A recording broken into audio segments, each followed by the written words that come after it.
Here is my verdict as an astrologer. I look at Krishnamurti's chart and I see that Krishnamurti's chart has got an exalted sun in the 4th house of his chart.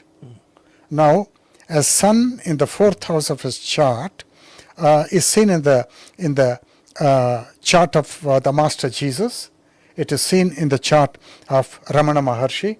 It is seen in the chart of Bhagavan Krishna. A sun in the 4th house. And for Krishnamurti, that sun was exalted. And now here is the thing. I'm going to make a proposal that when two individuals or one individual is drunk on the truth and has got no other calling, has got no other worldly engagement with anything mundane, with anything belonging to the material world, no ambition otherwise, absolutely no ambition, and no idea that their work should be recognized, none of that. And then their intensity, which is inward, their intensity which is inward in consciousness, then it begins to manifest in the outer plane. And in the outer plane, it begins to manifest, and the thing they had in their heart, the thing was brewing in the heart for many years. And there are people who have done the sacrifice according to the Bhagavad Gita. The very noble souls are sacrificed. Now, they find somebody, the vehicle, and then that vehicle exactly has that qualification, astrological qualification, which is now that Maitreya is the solar incarnation. Because in Hindu India, we Om Mitraya Namaha. So Mitra is one of the names of the sun. There are 12 names for the sun. As the sun goes through every month on the zodiac, one name for each month. And then Om Mitraya Namaha, Om Bhaskaraya Namaha, Om Adityaya Namaha, like that there are names. And Mitra and Maitreya is the sun god who comes to you like a friend. He is very benevolent, he is very kind, but he is the sun. He is the Paramatma. But what manifestation is it? Is it a friendly manifestation? Is it a manifestation as a helpmate? Or is it a manifestation or for giving illumination? It's manifestation as a friend. So that is the Maitreya Bodhisattva they're talking about. It exactly coincides with the divine architecture of Krishnamurti, the fate of Krishnamurti, the divine architecture. And now looking back at the whole of Krishnamurti's life, a teaching for 65 years, a longer tenure than the Buddha's teachings, from 14, from at the feet of the master to Krishnamurti preparing to leave. Sure. Very long tenure. And a teaching which has shaken up the world from its self-satisfaction, from its contentment with belief and all of that, shook the whole world up. So he's definitely the incarnation. And so the question I want to place before you, Tim sir, is this, that when an individual, a noble soul, very, very pure, Annie Besant and Charles W. Leadbeater are the cases in point, then they set about something. It could be an impossible task they're setting about, but then that rumbling in consciousness, that commitment in consciousness, that obsession in consciousness, and that dedication in consciousness, that sacrifice in consciousness is that potent enough to create that manifestation. So in truth, the two disciples of Madame Blavatsky, two honorable people of great dedication and great sincerity and great intelligence. Now they took the task, the baton from Madame Blavatsky, and they did this. Now assume that they are passive believers. Annie Besant and Charles W. Leadbeater were passive followers, passive believers. Then would the Krishnamurti phenomenon have happened? Well, that's an excellent question. Certainly Krishnamurti came into the world, but that doesn't mean that he would necessarily have been recognized. Right. And without an introduction to the broader world that he was here to influence, I mean, he would have definitely been great in whatever sphere. But I think the fact that they were attuned to such a possibility, and that when actually he was seen, discovered is the word that they tend to use, that they could recognize the value of what was in front of them, and then took every effort that they could conceive of. I mean, both of them were people who were born and raised not just in the West, but in England. So they had a background that had necessarily shadings of that sort of world.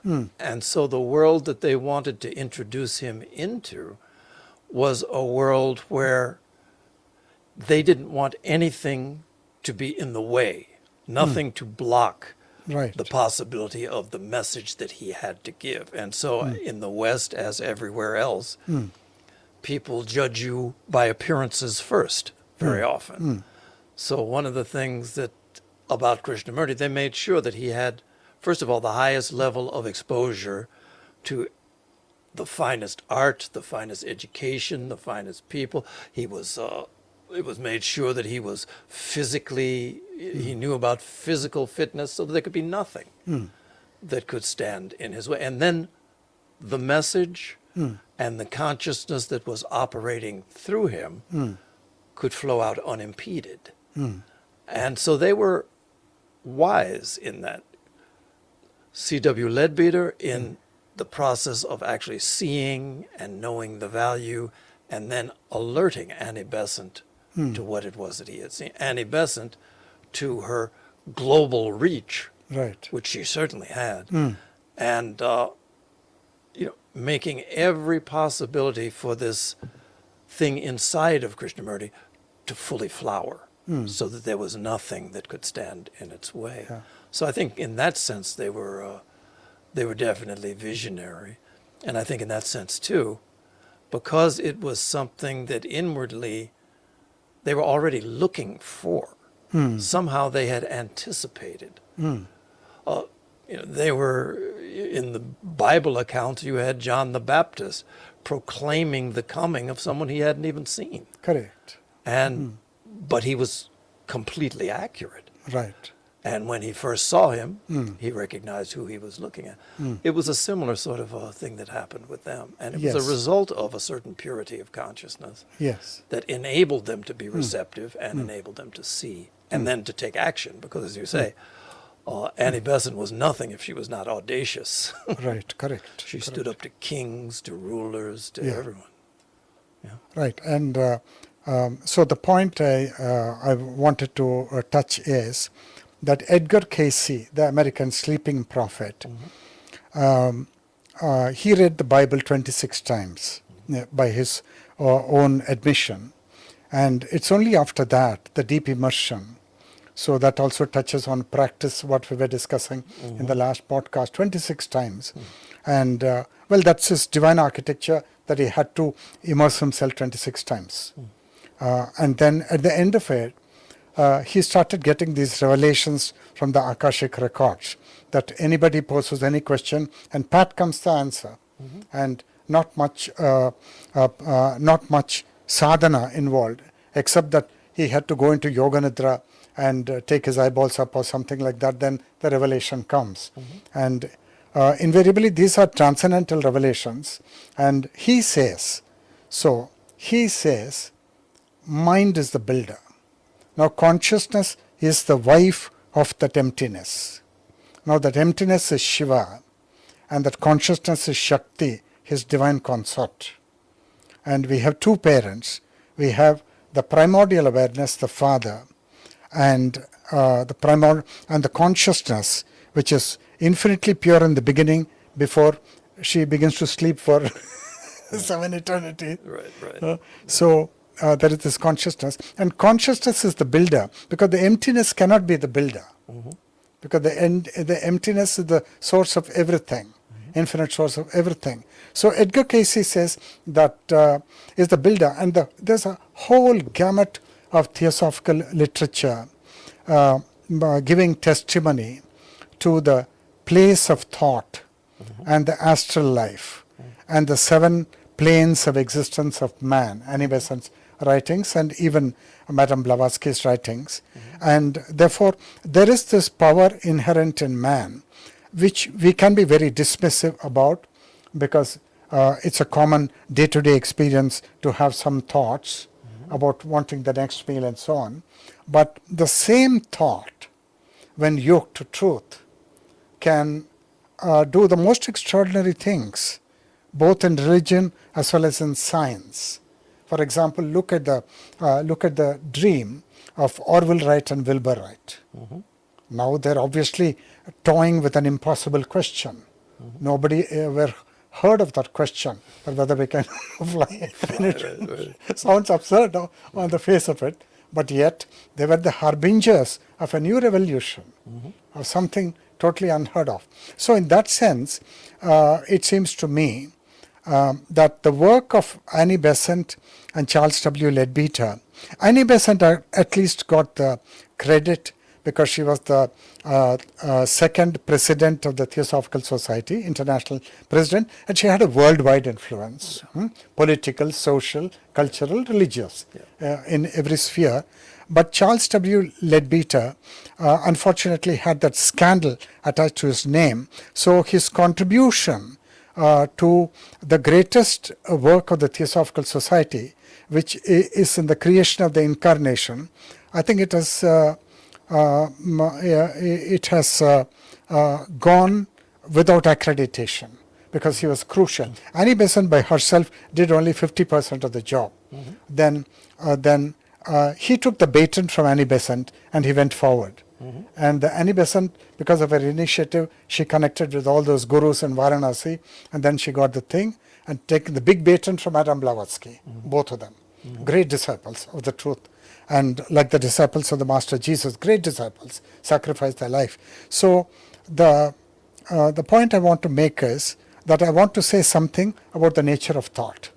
Now we spoke about the danger of language, danger of thought, and I think when thought is the servant of that emptiness, and has no other obligation or responsibility except to serve the emptiness, which is the truth, then I believe that thought, which is yoked to that emptiness, to the Parabrahma, as the Hindus call it, that has got the power to create. Now it can be a creation in science, it can be a creation in religion also.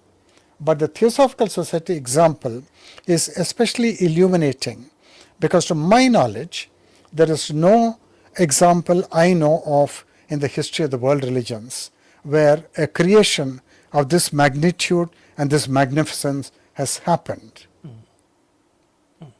And as a world leader who is traveling all over the world and who is deeply immersed in theosophy, do you know of any other experiments in the religious sphere? Experiments, kindred to the experiment of Annie Besant and Charles W. Leadbeater, which has led to something sublime, something absolutely marvelous, something beyond our ugly world.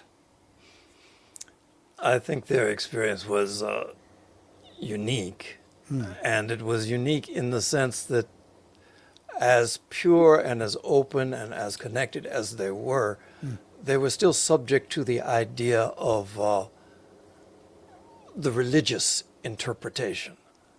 And so the idea, I think, as it formed, as it became very clear that Krishnamurti had something extraordinary to offer to humanity, was that this was the basis around which the coming religions of man could be formed. Yeah. And so I think in a lot of ways, so much energy went in that direction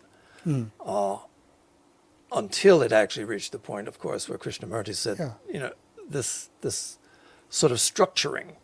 Yeah. And the idea of the structure was to provide something that could be lasting for human good. But that Krishnamurti saw that truth, it can't be structured. It can't be communicated through any of those ways. And so then that structure just fell apart, and then what was left? It's this whole process of unfoldment that's spoken of as neti neti. It's not this. Yeah. It's not that. Yeah. And when you peel it all away, you could say you peel off all the layers of the onion, you get to the last one and you peel it away. Someone would say, well, there's nothing there. But when you peel the last one away, then you realize everything is there. All of the space that was confined is now revealed, uncovered, and available. But that's a challenging thing for us to avail ourselves of. But don't you think, Tim sir, that the key point is at every point on everyday morning, these two noble souls, Dr. N.A. Besant and Bishop Leadbeater, they are doing their very best. That is what, from Krishnamurti's point of view, their conditioned consciousness considers to be the most salutary thing for the coming of the world teacher or coming of Krishnamurti, coming of Maitreya, give it any name. But they're doing their very best. They are not wavering, and they're not lukewarm. They're not half-hearted.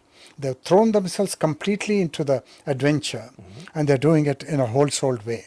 Now, what does it matter if the egg actually breaks? And the breaking of the egg may be sine qua non for the chick to come out. And so what is wrong with that? There's nothing wrong with that. Nothing at all. Nothing wrong with that. No. So, but the fact is, if you had not done all of that, then the prep leading to the anticlimax of the breaking of the eggshell, the breaking of the egg, won't happen. No, of course not. It won't happen, right? No, I mean, no, you don't get anything. Nothing grows that's not protected. Yeah, right. Any seed that's planted Right. in the ground, you look at Correct. it, look at the seed of Krishnamurti, you don't see any Krishnamurti there until it breaks. Yeah. And at that point, it has been sheltered, it has been given the proper nutrients, proper environment for it to grow and really richly grow. But they saw that, and they provided that. They provided that. That's my main point. Yeah. They provided that, and then comes the anticlimax for people who did not see the Buddha smile properly. They're waiting for the future sermon. It's an anticlimax for them because they're expecting some great things to happen. Yeah. But the emptiness knows best what is best for humanity. And it moved in that direction of Krishnamurti dissolving the Order of the Star in the East and all of that. And